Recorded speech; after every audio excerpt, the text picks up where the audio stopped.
Olá, prezados e prezadas ouvintes da Rádio Nova Aliança FM 103.3 e todos e todas que acompanham as redes da Comissão de Justiça e Paz aqui do DF.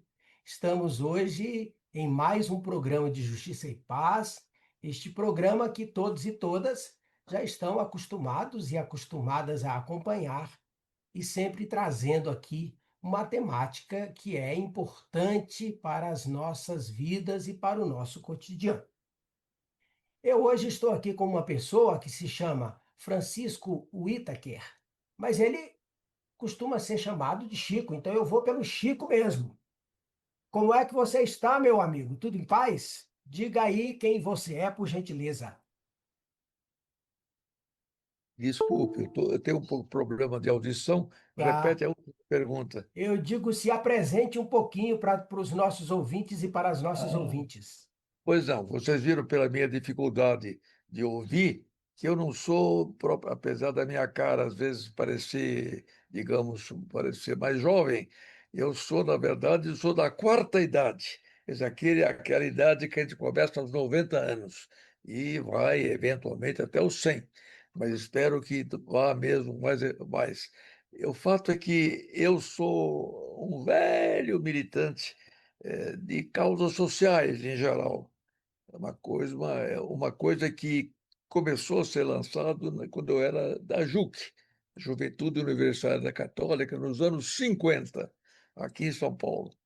E de lá para cá, uma pessoa que influenciou muito minha geração nessa época, toda a minha geração, foi um dominicano francês chamado Padre Lebré, que era teólogo, que era geógrafo, era multifunções.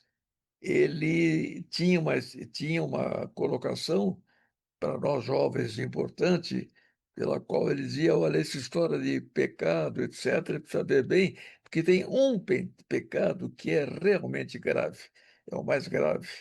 Ele colocou isso num livro que escreveu chamado Rejuvenescer o exame de consciência. Ele dizia: esse é o pecado da omissão. Omissão diante daquelas coisas pelas quais a gente deve se preocupar e interessar. E, especialmente, ele dizia, como ele trabalhava muito a questão do subdesenvolvimento, andava pelo mundo mexendo com isso, ele dizia omissão diante da desigualdade social, da miséria e da pobreza de muita gente no mundo, que a gente sabe como essa coisa acontece. Então, nisso, a minha vida acabou se encaminhando dentro dessa linha de não poder me negar a sempre que eu fosse chamado a participar de alguma coisa que tivesse a ver com essa problemática. E nisso andei por mil coisas no Brasil, participei de coisas como a reforma agrária, participei de coisas como o planejamento da CNBB, quando tinha que se adaptar ao Concílio do Vaticano II. Fui para o exílio, fiquei 15 anos no exílio. Lá fora, passei um período na França, depois fui para o Chile. E no Chile, vivi aquele terrível golpe feito pelo Pinochet, que nos fez, inclusive, a mim e a Estela, minha mulher, sempre comigo, nós dois juntos, decidirmos, diante do que nós vimos acontecer no Chile, que não íamos mais nos preocupar com nossas profissões para a qual nós fomos formados, eu, arquiteto, ela, psicóloga, e íamos nos preocupar com causas sociais. Daí a minha vida foi por aí. Nos 15 anos de exílio, eu aprendi muito, evidentemente, especialmente depois de ter vivido o que eu vivi no Chile, e de um projeto que um bispo brasileiro lançou a nível mundial, chamado Jornadas Internacionais por uma Sociedade Superando as Dominações, e ele punha esse superando no gerúndio com insistência, porque ele dizia: não é uma coisa que se supera, que em geral uma dominação é substituída por outra. Então, esse é o problema que a gente tem que enfrentar. Bem, por apresentação, eu voltei do exílio em 80, quando abriu aqui tudo de novo, e daí para diante estou metido sempre em muitas atividades. Uma delas que ficou muito uma distensão mundial, foram as jornadas internacionais, que nós. Não, Jornais Nacionais foi o programa do Dom Cândido, mas o Fórum Social Mundial. Então, eu tive 20 anos trabalhando nessa coisa do Fórum Social Mundial, enquanto estava lá fora. E quando voltei, participei, fui recebido, eu e a Estela fomos recebidos pelo Dom Paulo Evaristo Arnes, que nos deu, digamos, uma missão na arquidiocese de assessoria para ele e por aí. E sempre muito na política. Cheguei a ser vereador em São Paulo, por 2 mandatos, aprendi para burro, tudo que eu faço eu aprendo cada vez mais, né? Aprendi para burro como funcionam essas coisas e agora, inclusive, estou muito metido. Participei enquanto estava em Brasília, participando já depois do exílio, da Comissão Justiça e Paz. Eu fui secretário executivo durante, eu acho que 4 anos. E nesse período, participei da elaboração da lei contra a compra de votos, que foi aprovada em 99, e depois da lei da ficha limpa, que foi aprovada em 2010. Então, é por aí. Eu acho que brevemente essa longa história contei para me apresentar. Muito longo demais, mas vamos ao assunto da nossa conversa. Não, perfeito, perfeito. Então, os nossos ouvintes e as nossas ouvintes já sabem que estamos aqui com alguém que tem uma bagagem e um conteúdo bastante extenso e bastante intenso. E nós vamos, em face de toda essa bagagem que o Chico tem, e ele já disse agora, acabou de falar sobre a campanha contra a compra de votos e a questão da ficha limpa, a temática de nosso tema hoje, com o tempo já bastante reduzido, é sobre a ficha limpa, as suas alterações que acabaram de ocorrer e o que que isso implica no processo da nossa democracia. E aí, Chico, eu queria iniciar perguntando a você e pedindo que você rapidinho dissesse para os nossos ouvintes e para as nossas ouvintes o que foi a ficha, o que foi o processo da lei de ficha limpa, que implicações ela trouxe positivamente para a nossa democracia. Pois não. Olha, essa lei é o tipo da lei que nunca seria proposta no Congresso. É uma lei que implica em mexer nas prerrogativas que os parlamentares têm e que, portanto, seria, para muitos deles, aqueles que entram com más intenções, seria uma lei que não poderia existir. Por isso, ela saiu como iniciativa popular. Iniciativa popular é um instrumento que foi criado, tinha sido criado naquele tempo, 20 anos antes, pela Constituinte, permitindo que a população apresentasse projetos de lei ao Congresso. Quer dizer, não só os deputados, o executivo, etc., mas a população pudesse, numa forma que era de um projeto que fosse assinado por um certo número de subscritores. Na hora que isso foi aprovado, eles determinaram que seria 1% do eleitorado, o que significou, no momento da ficha limpa, 1,5 milhão de assinaturas. É um negócio incrível. Mas nós, na Comissão de Justiça e Paz, com a ajuda, inclusive, de muitas outras pessoas, apresentamos essa lei, propusemos à Assembleia Geral, à CNBB, que ela assumisse também a parceria na proposta dessa lei. Ela discutiu isso numa Assembleia Geral, e na Assembleia Geral ela aprovou por unanimidade seu apoio a essa lei, que significa o quê? Aquelas pessoas que cometeram crimes não podem ser eleitas parlamentares ou ocupar um cargo no executivo. É uma luta, crimes principalmente de corrupção. Outros, evidentemente, óbvio, né? Crimes hediondos, óbvio, mas crimes de corrupção não podem. Então, isso significa, o que a lei fez, de novo, foi que ela simplificou a maneira dela funcionar. Tudo isso era já submetido ao Código Penal brasileiro. Aliás, a outra lei que nós fizemos antes dessa foi contra a compra de votos, também por iniciativa popular, também com 1 milhão de assinaturas, e que essa lei, a da compra de votos, é uma lei cuja é, tipificação como crime foi feita pela primeira vez em nada mais, nada menos do que 1835, ou seja, no Império. E ela voltou a ser reafirmada como crime na República, em 1889. Mas ela não deu para a Justiça Eleitoral instrumentos para ele aplicar, para a Justiça Eleitoral e punir os criminosos. Isso só foi possível com a lei popular.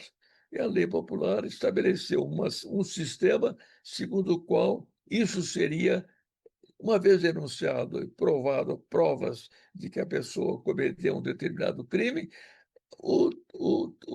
a Justiça Eleitoral podia cassar o mandato da pessoa e impedir de ser, torná-lo inelegível por 8 anos. Esse é o princípio da lei. Então, é uma lei fundamentalmente contra a corrupção, mas que abrange todo o quadro de crimes que podem ser cometidos.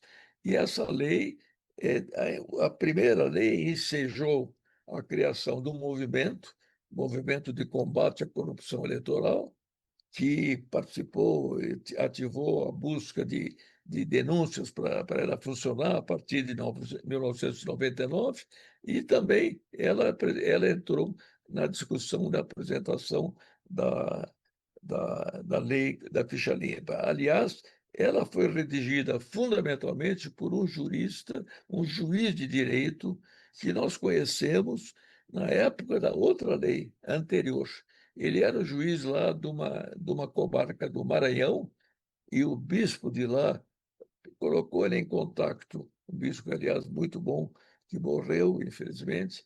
Esse bispo colocou esse juiz, que era o Marlon Reis, em contato conosco, e ele entrou intensamente na luta contra a compra de votos, criando um grupo de 15 juízes e promotores da região dele para combater, denunciar e combater a compra de votos.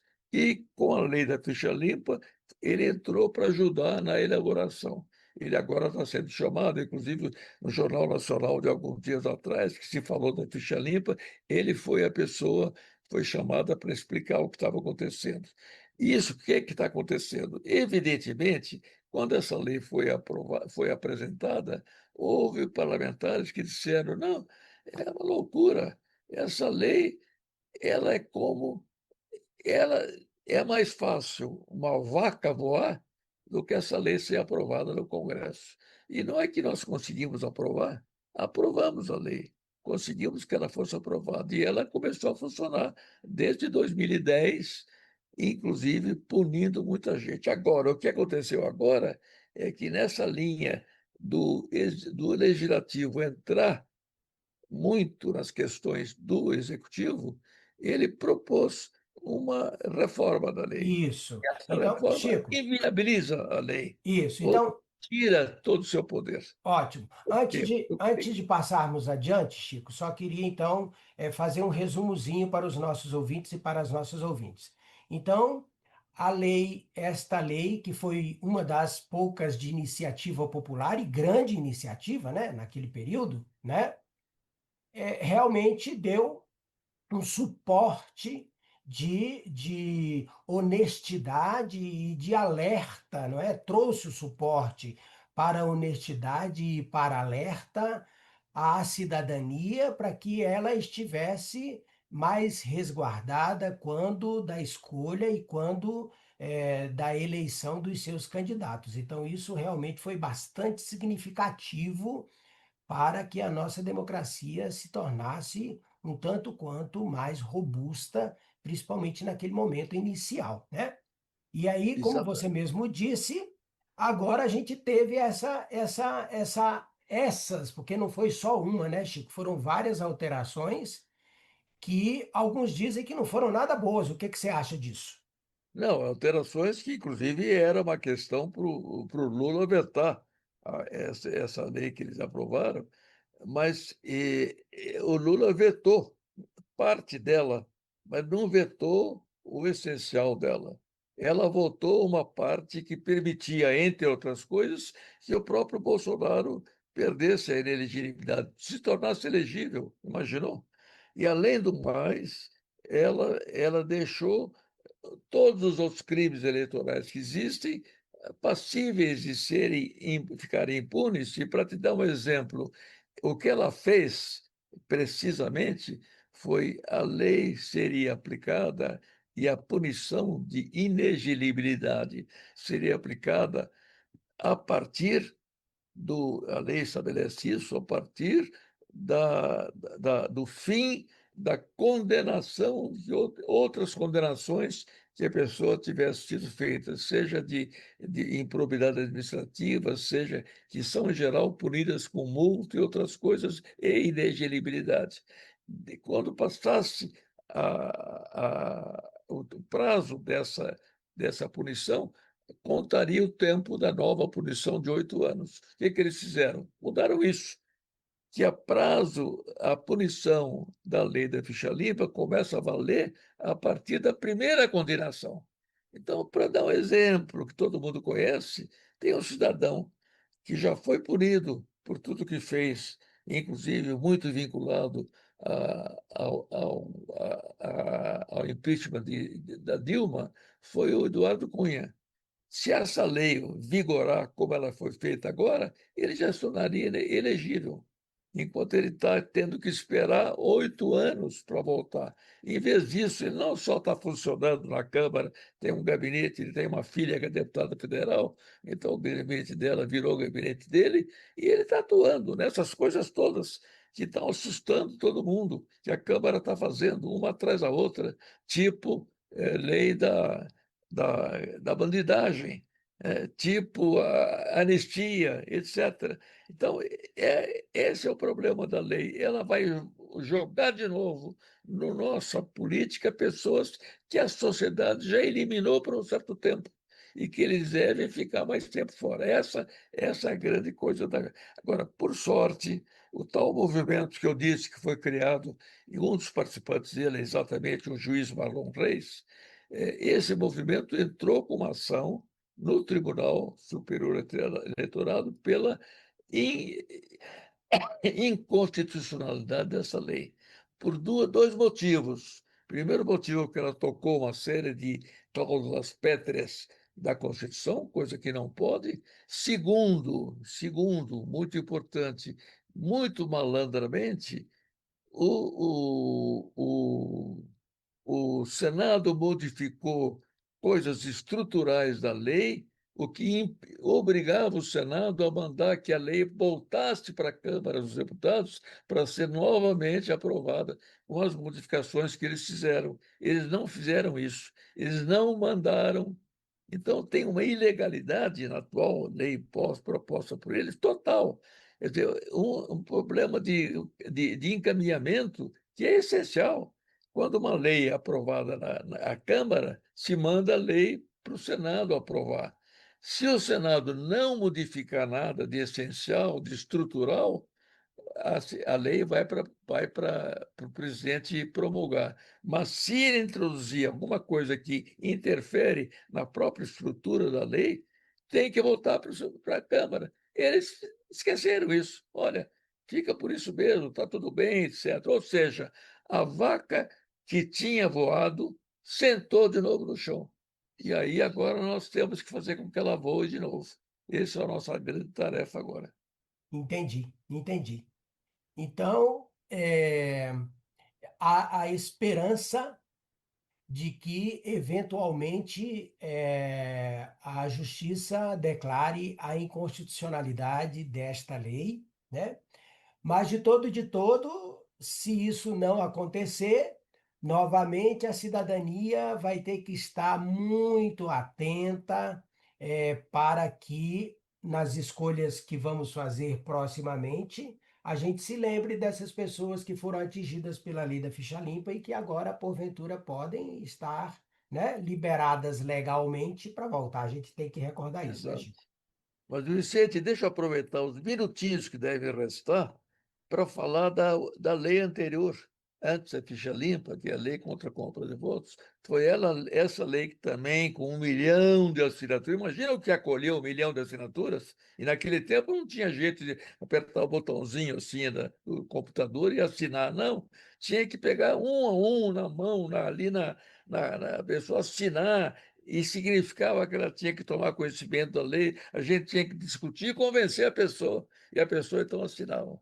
Então, essas duas leis tiveram 2 anos, cada uma delas, 2 anos e meio para recolher 1 milhão de assinaturas. Você imaginou o que significou isso de trabalho de um monte de gente pelo Brasil afora?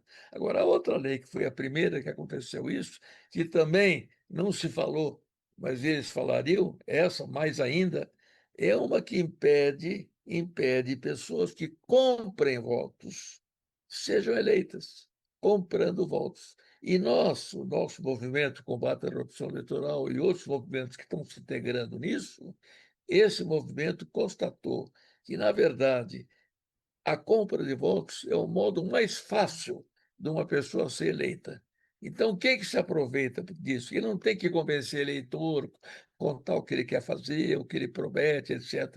Ele vai lá, compra votos, compra o número de votos para ser eleito. E o que que esses caras fazem? Evidentemente, todos os picaretas, todos os oportunistas, todos os aproveitadores se aproveitam. E agora, pior ainda, denúncia já. Foi feita uma denúncia outro dia muito clara do ministro do TSE.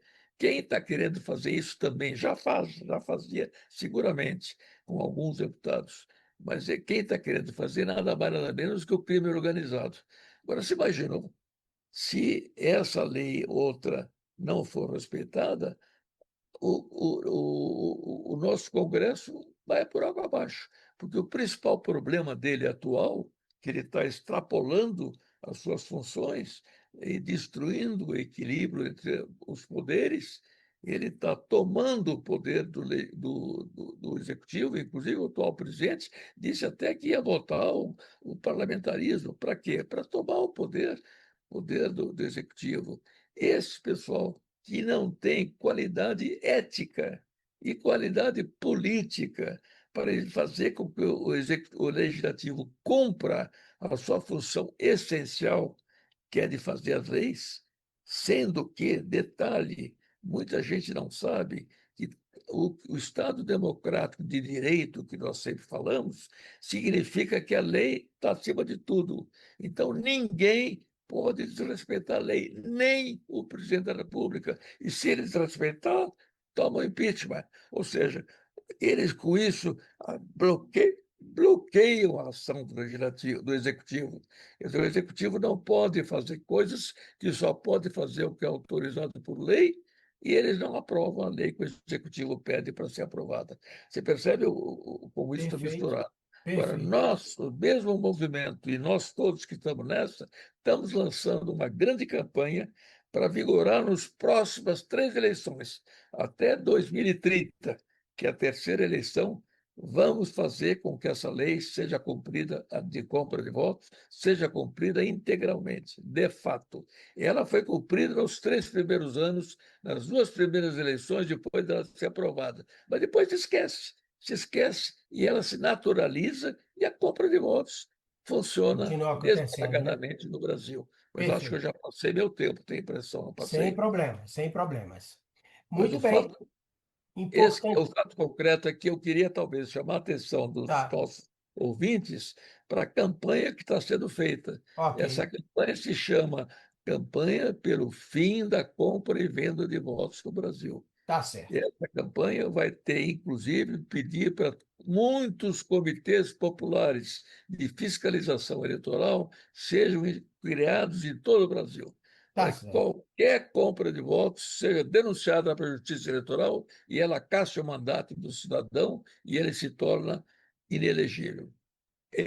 Com isso, eu tenho para mim que fica o recado dado, que Tá vocês certo. podem procurar, inclusive, no nosso site, não tenho aqui para colocar, mas eles podem pegar A um gente site, pode. tem um site da Unimútua, Universidade Mútua, que está participando disso tudo, que se chama que se chama. Não, o Candeeiro é o site. O Candeeiro se chama ocandeeiro.org. Tá Se a certo. pessoa for nesse site, vai encontrar indicações para tudo, para a lei da ficha limpa, a lei da toda essa coisa. É o site para usar. Tá certo. É, ocandeeiro.org. Tá certo. Certo? Perfeito. É isso. O tempo não nos, Cronos não nos é sempre beneficiário, O né? tempo não nos. Não nos é sempre beneficiário. Cronos não, nem sempre colabora com a gente, de É, modo que realmente o nosso tempo está se encerrando. Eu gostaria demais de agradecer a sua disponibilidade e a sua atenção para com o nosso programa e com os nossos ouvintes e as nossas ouvintes, e de repente a gente voltar numa próxima oportunidade não tão distante para esmiuçar um pouquinho mais essa temática da compra de votos, tá certo? ok, com todo o prazer, Muito, inclusive na minha idade, é a grande tarefa que eu me assumo. tá Eu certo. só espero poder comemorar em 2032 o Essa fim da compra realização. de votos no Brasil, porque desse ano eu vou fazer 99. Então, boa Eita, comemoração. muito bem. Muito bem, muito obrigado, Chico, e aos nossos ouvintes e às nossas ouvintes. Estivemos aqui conversando com Chico Itaker, esta grande figura, conversando sobre a lei da ficha limpa, a lei a temática da não compra de votos e as suas implicações para a nossa democracia. Gostaria de lembrar aos nossos ouvintes e às nossas ouvintes que a Rádio Nova Aliança é uma instituição sem fins lucrativos e que sobrevive da colaboração de todos e de todas. Aqueles e aquelas que desejarem ajudar podem contribuir com a chave Pix seguinte: pix@novaalianca.org.br. Repetindo, pix@novaalianca.org.br. Um Desculpe grande falar, a Sim, nossa coisa também é org.br. ótimo, perfeito. Muito obrigado a todos e a todas pela audiência. Mais um abraço ao Chico e até o próximo programa de Justiça e Paz.